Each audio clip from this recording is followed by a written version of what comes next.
Olá, bom, hoje então vamos falar sobre The Casual Vacancy ou Morte Súbita, como preferir, certo? Eu comecei a ler esse livro aqui no fim do ano passado, aliás, faltavam poucas páginas no começo do ano para eu terminar esse aqui, né, o original. E logo na sequência eu recebi da editora o Morte Súbita, então eu li 2 vezes. Esse aqui então é o primeiro livro da J.K. Rowling depois do boom do Harry Potter, né? E como era de se esperar, muita gente amou esse livro e muita gente odiou com todas as forças esse livro aqui. Então vou falar pra vocês um pouquinho a respeito do livro e depois a gente discute essa questão do gostar ou não gostar, odiar e por que odiar. Esse livro se passa numa cidadezinha fictícia da Inglaterra chamada Pegford, que é uma cidadezinha semelhante a muitas cidades que a gente conhece aqui no Brasil também. Existe uma parte da cidade que é rica, linda, cheia de mansões, e tem a parte pobre, miserável. Então essa questão de ricos versus pobres é um dos conflitos a ser tratado aqui nesse livro. É uma cidadezinha cujas aparências enganam, tá? Então no começo do livro morre um cara que era super querido por toda essa cidadezinha, tanto os ricos quanto os pobres. Ele fazia parte do conselho da cidade, e quando ele falece se dá a tal da casual vacancy do título do livro, certo? Agora eles vão ter que fazer toda uma eleição para decidir quem é que vai tomar o lugar do Fairbrother, né? Esse cara que acabou de morrer. Ele morre logo nas primeiras páginas do livro, e aí a primeira parte do livro é a minha preferida, que é a reação das pessoas ao receberem a notícia de que esse cara acabou de falecer. E é dessa forma que a J.K. Rowling vai apresentando essas diversas famílias nessa cidadezinha pra gente, né? Essas pessoas recebendo essa notícia. Então você vai ver diversas reações aqui.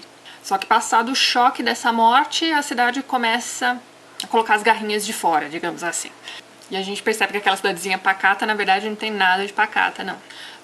Agora eu já perdi a conta, se não me engano, são 7 núcleos familiares, e esses núcleos estão todos interligados com o Fairbrother, né? Então ele era o professor de uma das crianças, ele era o melhor amigo de uma pessoa, o chefe de outro, e assim por diante. No decorrer da história, a gente descobre que ele não era uma figura assim tão fantástica como todos pensavam, ele recebia propinas e coisas do tipo.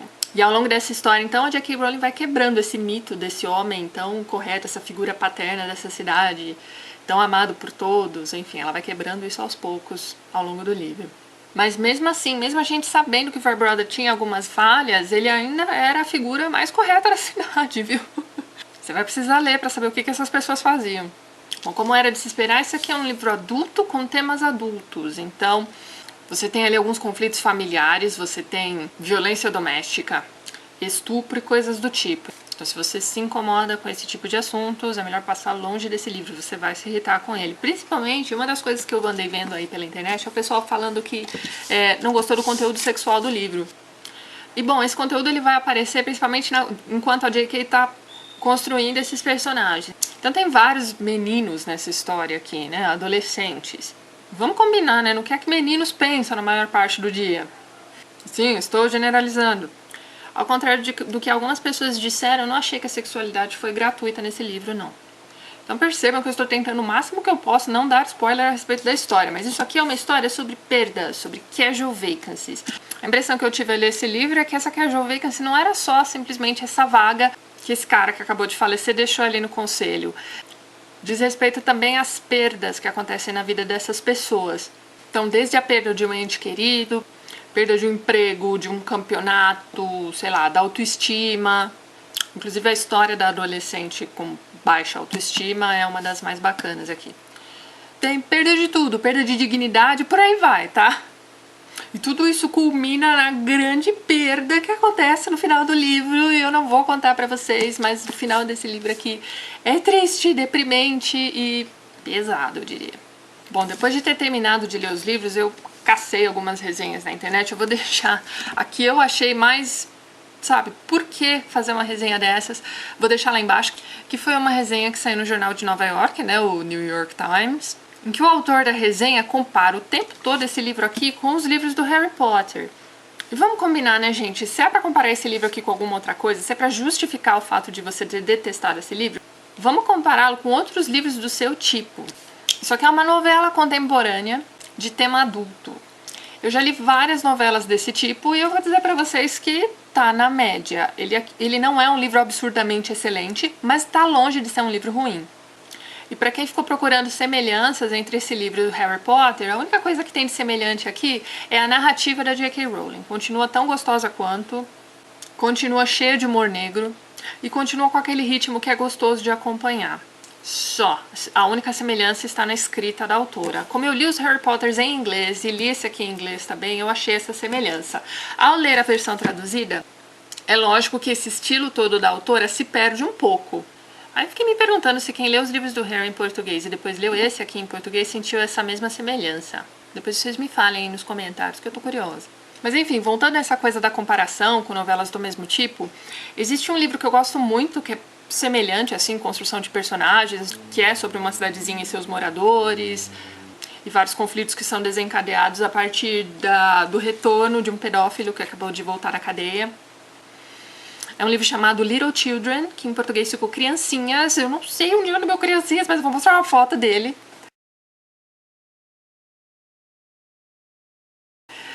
Esse livro tem filme, o filme se chama em inglês Little Children, em português ficou Prazeres da Carne, Prazeres, qualquer coisa. Vou lembrar, vou colocar aqui embaixo. É um filme com a Kate Winslet, o filme é muito bom. Tem Jennifer Connelly também. Então, enquanto eu tava lendo esse livro, eu me lembrei bastante desse livro do Tom Perrotta, tá? Esse Little Children. Eu considero Little Children um livro 10 desse estilo, e esse aqui eu considerei, sei lá, 7, 7,5. E livros ruins com essa temática são, sei lá, Danielle Steele, Nora Roberts. Bom, no Facebook, a Andreika me pediu pra comentar com vocês o fato de que a fonte utilizada na capa dos dois livros é semelhante, porém não é a mesma. Comparem aí vocês.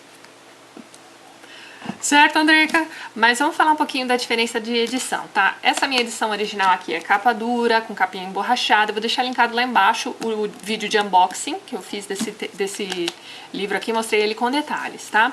A edição brasileira também tá com capa emborrachada e ela foi feita com o melhor papel do mundo, que é o tal do Chambril Avena. Vou mostrar aqui pra vocês. Gente, que papel gostoso! Então a diagramação dele tá bacana, como vocês podem ver. Gostei bastante dessa orelha gigante, então tá. Falando da parte física da edição, tá ok, tá muito boa. Isso aqui, ó, então só pra não perder o costume, né? Com relação à tradução, eu achei que a tradução foi muito boa. É lógico que não é perfeita, vou mostrar pra vocês dois exemplos de pequenos problemas da tradução que eu encontrei. É lógico que eu não fiz um trabalho de revisão não, tá, gente? Isso aqui são só exemplos pra vocês verem que não tem nada demais, tá? Bom, o primeiro detalhe que me chamou a atenção, bastante atenção, foi o introito das duas edições, tá? Então eu vou mostrar aí pra vocês e vou circular o que eu achei estranho.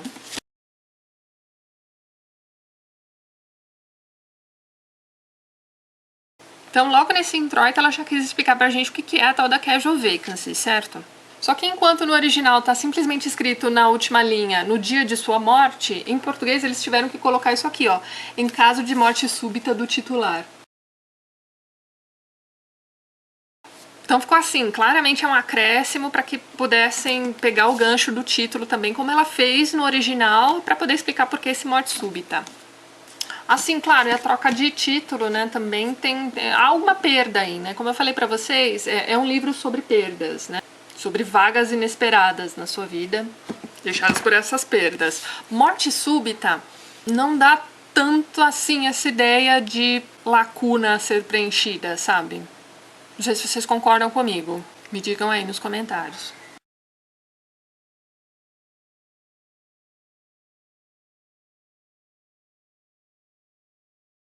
Então a frase em inglês era "He always asked rhetorically", ou seja, ele perguntava retoricamente, e aí a tradução ficou assim, ó, muitas vezes perguntava. Aí tem ali dois travessões, né, para colocar uma explicação, simples pergunta retórica, é claro.